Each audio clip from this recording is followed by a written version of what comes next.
Hello everyone, কেমন আছো সবাই? আশা করছি সবাই খুব ভালো আছো, সুস্থ আছো। আমরা তো খুব ভালো আছি। তো লাস্ট ভিডিওতে যেরকম কথা দিয়েছিলাম যে এরপরে আমরা আরও দুটো সুন্দর সুন্দর জায়গায় যাব, তো তার জন্য রেডি হয়ে নিয়েছি। পরেছি একটা চুড়িদার, আর তার সাথে আমি না চূড়া কিনেছিলাম, তো সেই চূড়াটাও পরেছি। তো বাসে উঠে পড়েছি, যাচ্ছি আমরা এখন একটা দারুণ জায়গায়। শুরুতে নিশ্চয়ই বুঝতেই পেরেছো, যারা যারা এর আগে পাঞ্জাবে এসেছো বা দেখেছো তারা নিশ্চয়ই বুঝতে পেরেছো। হ্যাঁ, আমরা এখন যাচ্ছি ওয়াঘা বর্ডারে, যেটা ইন্ডিয়াস ফার্স্ট বর্ডার যেটাকে বলে আর কি। তো সেইখানেই যাচ্ছি। প্রতিদিন এখানে একটা স্পেশাল কি বলবো, এটা একটা বিয়ে হয়, তো সেই জন্যই আমরা যাচ্ছি। তো এর আগে মাসি মেশো যখন গিয়েছিল, তো ওরাই বললো যে চলো, গেলে দেখতে ভীষণ ভালো লাগবে। তো আমরা সবাই গিয়েছি। আর এখানে যা গরম, মানে কি বলবো, মাথা খারাপ করা গরম ছিল। আর ঠান্ডা থেকে আমরা তো ওই দিকটাতে ঠান্ডা পেয়েছি, ঠান্ডা থেকে এসেছি, গরমে না মানে আমাদের এক একজনের হাল, মানে কি বলবো, বেহাল অবস্থা হয়ে গেছিলো। পাঞ্জাবে যে এতটা গরম পাবো আমরা ভাবিনি, সত্যি বলতে এতটা ভাবিনি।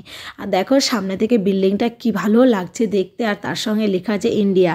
তো যাই হোক, ভেতরে চলে এসেছি। আর ভেতরে এসে যেহেতু আমরা একটু লেট করে এসেছি, 4টে থেকে মেনলি এন্ট্রি শুরু হয়। তো তোমরা যারা পাঞ্জাবে এসে একটু দূরে থাকবে, একটু টাইম থাকতে আগে আগে বেরিয়েও, তাহলে তোমরা মানে সামনের দিকটায় বসতে পারবে। আমরা নিচটাতে বসেছিলাম, আর আমাদের আরও যারা সঙ্গী সাথী ছিল তারা তো এখানে গিয়ে ছাড়া পড়ে গেছিলাম, কে কোন দিকে আছে জানি না। পরে জেনেছিলাম যে কেউ কেউ ওপরে ছিল, কেউ কেউ অন্য কোনো দিকে ছিল। তো আমরা এখানে এসে বসে আছি, এখনও শুরু হয়নি।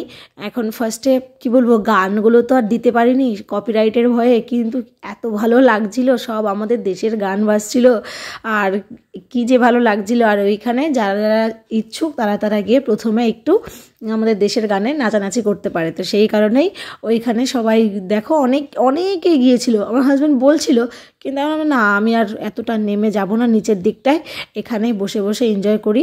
ভীষণ ভালো লাগছিল বসে বসে, সত্যি কথা বলতে, মানে কী বল, এত মজা লাগছিল। আর পাঞ্জাবে এসে এত সুন্দর একটা জিনিস দেখতে পাবো। শুরু থেকেই পাঞ্জাবে মানে আমরা যখন আসছিলাম, এই যে India's first line of defence, এটা হচ্ছে প্রথম ইন্ডিয়ার, মানে বুঝতেই পেরেছো, ডিফেন্সের লাইন। আর পতাকাটা মেনলি দেখো কি সুন্দর উঠছে। আর এই ক্লিপগুলো না হাজব্যান্ড নিয়েছে, ওকে বলেছিলাম একটু নিচের দিকে গিয়ে কয়েকটা ক্লিপ নিয়ে আসতে ভিডিওর। তো ওর এসে বেচারা ফেসে গেছিলো, আর ওপর দিকে উঠে আসতে পারছিল না, এত লোকের ভিড় হয়েছে। এই যে এখন আস্তে আস্তে সবাই চলে যাবে, এইবার শুরু হবে মেন অনুষ্ঠানটা, মানে যেটা মহিলা এবং পুরুষ উভয় বিএসএফরা মিলেই করে। আর তার সাথে সাথে আবার বিএসএফদের সাথে যে কুকুরগুলো থাকে না, তারাও করে। কী যে ভালো লাগছিল দেখতে। ও কী কী ক্যাপচার করেছে না করেছিল সত্যি কথা বলতে আমার জানা ছিল না। তো এইখানে মেন একজন ছিলেন লিডার, উনি একাই পুরো ব্যাপারটাকে লিড করছিলেন। আর ওনার মধ্যে এত এনার্জি, এত জোশ, কি বলবো।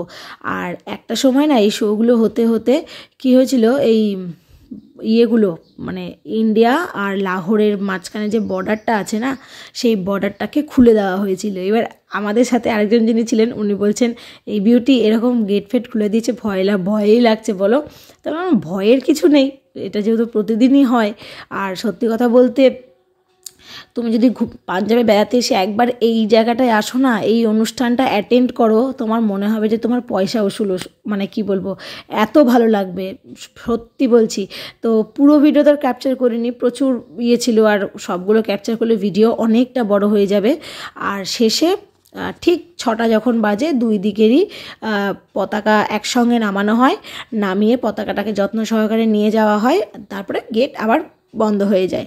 ওইখান থেকে বেরিয়ে আসলাম। বেরিয়ে এসে এখন আমরা যাচ্ছি স্বর্ণ মন্দিরের উদ্দেশ্যে। স্বর্ণ মন্দিরটা তো একদমই কাছে আমাদের হোটেল থেকে, তো আর এখান থেকে গেলে একটু টাইম লাগছিল।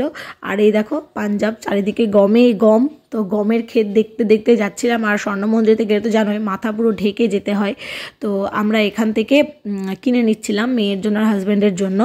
আর স্বর্ণ মন্দিরটা হচ্ছে জালিয়ানওয়ালাবাগটা যে আছে, জালিয়ানওয়ালাবাগ থেকে কিছুটা সামনের দিকে আরও এগিয়ে যেতে হয়। মানে জালিয়ানওয়ালাবাগে ঢুকছি, যেখান থেকে এক্সিট করছি, এক্সিটের ওখান থেকে আরেকটু সামনের দিকে এগিয়ে যেতে হবে। এক্সিট করে মানে বেরিয়ে আসতে হবে না, পেছন দিকে একটু কিছুটা গেলেই, কিছুটা বলতে কি মানে 2-1 মিনিট হাঁটলেই স্বর্ণ মন্দিরটা আমরা পেয়ে যাব। আর আমরা তো মাথার ওগুলো প্রথমে কিনে নিয়েছিলাম, তো আমরা জানতাম না যে ভেতরেও এরকম পাওয়া যায়। ভেতরে একটা বাস্কেটে প্রচুর ওরকম রাখা থাকে, যারা নিয়ে ঢোকে না তারা ওখান থেকে পরে ভেতরটা ঘুরে টুরে আবার খুলে রেখে দেয়। তো জুতো আমরা বাইরে রেখেছিলাম, জুতো প্রচণ্ড লাইন ছিল সেই কারণে। আর আজকে আরও বেশি ভিড়ের কারণ ওদের কিছু একটা তিথি আছে, প্লাস তোমার শুক্রবার, তো শুক্রবার করে তো এমনিতেও সবাই আসে। আর স্বর্ণ মন্দিরটা সত্যি মানে ভীষণ সুন্দর। এখানে আমরা 3 জন প্রচণ্ড টায়ার্ড হয়ে গেছি, বসে আছি। আসলে আমরা অপেক্ষা করছিলাম কাকু কাকিমাদের জন্য। কাকু কাকিমারা একটু হোটেলে গিয়েছে, হোটেল থেকে আবার আসবে, তো সেই জন্য আমরা বসে আছি। আর এখানে ওই যে বললাম শুক্রবার ওদের কিছু একটা বই আর কি পাঠ করতে করতে ওরা পুরো স্বর্ণ মন্দিরটা পরিক্রমা করছিল এইভাবে। আর আমরা এদিকে কী বলে হচ্ছে মামা মামিরা চলে আসার পরে চারিপাশটা ভালো করে ঘুরে টুরে নিয়েছি, প্রচুর ছবি তুলেছি। তো সেইগুলো আর ভিডিও করিনি, খুব বেশি ভিডিও করিনি। মন্দির টন্দির জায়গায় না খুব একটা ফোন অ্যালাউ থাকলেও ভিডিও করতে ইচ্ছে করে না, দেখবে কত ভিডিও করবো। আর সত্যি কথা বলতে আমরা দর্শন করিনি, বাইরে থেকে স্বর্ণ মন্দিরটা দর্শন করেছি। ভেতরে যা লাইন ছিল, সারা রাত লেগে যাবে আমাদের দর্শন করতে গেলে, কত রাতে বাড়ি যাব তার ঠিক নেই। তো সেই জন্যই আর কি বাইরে থেকে দর্শন করে ভালোভাবে দেখে টেকে এখন আমরা ফিরছি হোটেলে। আর এই ভিডিওটা তাহলে এই পর্যন্ত রাখছি। সবাই খুব ভালো থেকো, সুস্থ থেকো। ভিডিওটা কেমন লাগলো অবশ্যই কমেন্ট বক্সে জানিও। ভালো লাগলে একটা লাইক করে দিও, চ্যানেল তুললে প্লিজ আমার চ্যানেলটাকে সাবস্ক্রাইব করে দিও। দেখা হবে খুব তাড়াতাড়ি নতুন একটা ভিডিওর সাথে। আজকের মতো টাটা।